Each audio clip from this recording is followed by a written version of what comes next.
Hi friends, welcome back to our channel. അപ്പോൾ guys, നമ്മുടെ ഇന്നത്തെ വീഡിയോ കൂടെ നോക്കാൻ പോകുന്നത് എന്താണെന്ന് വെച്ച് കഴിഞ്ഞാൽ നമുക്ക് ഈ വർഷം വരാൻ പോകുന്ന നമ്മുടെ Kingdom of the Planet of the ഏപ്സ് എന്നുള്ള മൂവിയായിട്ട് ബന്ധപ്പെട്ട് കുറച്ച് ഇൻട്രസ്റ്റിംഗ് ആയിട്ടുള്ള കാര്യങ്ങൾ ഈ ഒരു പടത്തിൻ്റെ ഒഫീഷ്യൽ സൈഡിൽ നിന്ന് അവർ പുറത്ത് വിട്ടിട്ടുണ്ട്.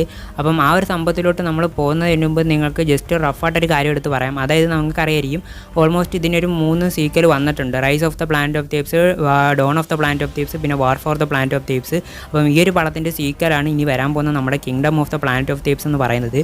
അപ്പം ഈ ഒരു കാര്യം ഞാൻ എപ്പോഴും എടുത്ത് പറയാനുള്ളൊരു കാര്യം എന്ന് വെച്ച് കഴിഞ്ഞാൽ ഇതിൻ്റെ സീക്വൽ എന്ന് ഈ ഒരു പടം പറഞ്ഞാലും പക്ഷേ ഇതിൻ്റെ ഇടയിൽ ഒരു 300 വർഷം ഗ്യാപ്പാണ് ഇനി വരാൻ പോകുന്നതെന്ന് ഇതിൻ്റെ ഒഫീഷ്യൽ ഡയറക്ടർ എൻ്റെ അടുത്ത് പറഞ്ഞിട്ടുണ്ട്. അപ്പോൾ 300 വർഷം എന്ന് പറയുമ്പോൾ നമ്മൾ ആദ്യത്തെ 3 പടത്തിനകത്തും കണ്ട നമ്മുടെ സീസറിൻ്റെ ആ ഒരു തലമുറ കുറേ കഴിഞ്ഞതിന് ശേഷമാണ് നമ്മുടെ ഈ ഒരു kingdom of the Planet of the ഏപ്സ് എന്നുള്ള ഈ ഒരു പടം നടക്കാൻ പോകുന്നത്.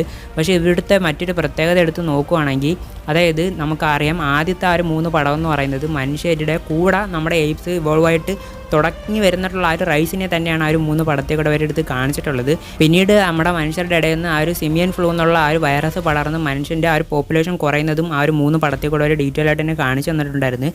അപ്പം ഈ ഒരു 300 വർഷങ്ങൾക്ക് ശേഷം എത്ര മനുഷ്യരൊക്കെ സർവൈവ് ആയിട്ടുണ്ടോ നമുക്ക് ജസ്റ്റ് ചിന്തിക്കാവുന്നതേ ഉള്ളൂ. പക്ഷേ ഈ ഒരു സിമിയൻ ഫ്ലൂവിൻ്റെ കുറച്ച് ഡീറ്റെയിൽ ആയിട്ട് പോവുകയാണെങ്കിൽ അതായത് ഈ ഒരു ഫ്ലൂ ഉണ്ടായില്ലെങ്കിൽ ഈ ഒരു വൈറസ് ഉണ്ടായത് അൾഷിമേഴ്സ് എന്നുള്ളൊരു രോഗത്തിന് മരുന്ന് കണ്ടുപിടിക്കുന്നതിൻ്റെ ഇടയിൽ ആക്സിഡൻ്റലി ഉണ്ടായിപ്പോയൊരു വൈറസാണ് നമ്മുടെ ഈ ഒരു സിമിയൻ ഫ്ലൂ എന്നുള്ള ഈ ഒരു രോഗാവസ്ഥ എന്ന് പറയുന്നത്. ആദ്യം 2 പടത്തിനകത്ത് ഈ ഒരു സംഭവം കാണിച്ചു തന്നിട്ടുള്ളത് മനുഷ്യരിൽ പെട്ടെന്ന് ഈ ഒരു സംഭവം അഫക്റ്റ് ചെയ്ത ആൾക്കാർ മരിക്കുന്ന രീതിയിലാണ് കാണിച്ചെങ്കിലും പക്ഷേ നമ്മുടെ ആദ്യത്തെ 3 പടത്തിനകത്ത് ലാസ്റ്റ് പടമായിട്ടുള്ള നമ്മുടെ വാർ for the Planet of the ഏപ്സ് എന്നുള്ള ആ ഒരു പടത്തിനകത്ത് ഈ ഒരു വൈറസ് അല്ലെങ്കിൽ ഈ ഒരു ഫ്ലൂവിനൊരു മ്യൂട്ടേഷൻ സംഭവിച്ചിട്ട് ഈ ഒരു വൈറസ് അഫക്റ്റ് ചെയ്യുന്ന ഹ്യൂമൻസിന് അതായത് മെമ്മറി അല്ലെങ്കിൽ നമ്മുടെ ബ്രെയിൻ ഡെവലപ്മെൻറ്റ് എന്നുള്ളൊരു സംഭവം നേരെ ഗ്രാഫ് താഴോട്ട് പോകുന്നതായിട്ടാണ് ആ ഒരു പടത്തിൽ പറഞ്ഞിട്ടുള്ളത്. അതായത് നമ്മുടെ ചിന്താശക്തി കുറഞ്ഞു വരുന്നതും അതേപോലെ തന്നെ നമ്മുടെ സംസാരിക്കാനുള്ള ശേഷി പോകുന്ന രീതിയിലുമാണ് ആ ഒരു വൈറസിൻ്റെ ഒരു എഫക്റ്റ് അതിനകത്ത് കാണിച്ചു തന്നിട്ടുള്ള.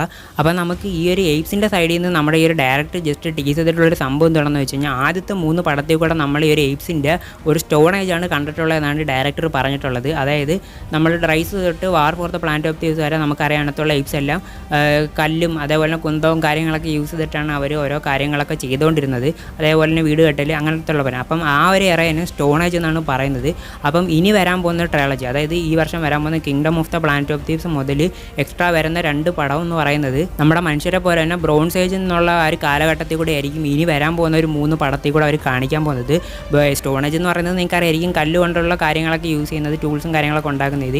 ബ്രോൺസ് ഏജിലോട്ട് വരുമ്പോഴത്തേക്ക് അത്യാവശ്യം കുറച്ച് മോഡേൺ ആയിട്ടുള്ള അല്ലെങ്കിൽ വെപ്പൺസും കാര്യങ്ങളും അല്ലെങ്കിൽ അങ്ങനത്തെ ആ ഒരു കൾച്ചർ ആ ഒരു ലെവലിലേക്ക് നമ്മുടെ പണ്ട് മനുഷ്യർ എങ്ങനെ കയറിയോ അതേപോലത്തെ ഉള്ളൊരു സ്റ്റേജാണ് ബ്രോൺസ് ഏജ് സ്റ്റേജാണ് നമ്മുടെ ഏപ്സിൻ്റെ ഈ ഒരു ട്രയോളജി കൂടെ നമ്മൾ കാണാൻ പോകുന്നതെന്നും ടീസ് ചെയ്തിട്ടുണ്ട്.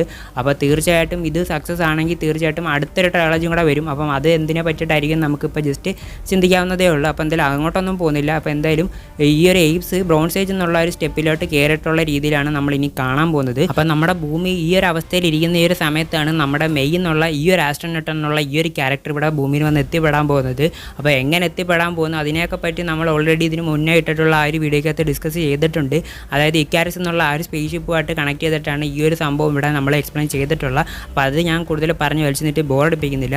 അപ്പം നമ്മുടെ Kingdom of the Planet of the ഏപ്സ് എന്നുള്ള ഈ ഒരു പടത്തിന് വേണ്ടി ആരൊക്കെ വെയിറ്റ് ചെയ്തിരിക്കുന്നുണ്ടെന്ന് ജസ്റ്റ് താഴെ നിന്ന് കമൻറ്റ് ചെയ്തേക്കണം. അപ്പോൾ ഇതേപോലെയുള്ള നമ്മുടെ Planet of the Apes movie കണ്ടന്റുമായിട്ട് ബന്ധപ്പെട്ട് അപ്ഡേറ്റ്സും കാര്യങ്ങളും ഇതേപോലെ തിയറീസൊക്കെ അറിയാൻ താല്പര്യമുള്ളവരാണെങ്കിൽ തീർച്ചയായിട്ടും നമ്മുടെ ഈ ഒരു ചാനലിന് സബ്സ്ക്രൈബ് ചെയ്ത് സപ്പോർട്ട് ചെയ്തേക്കണം.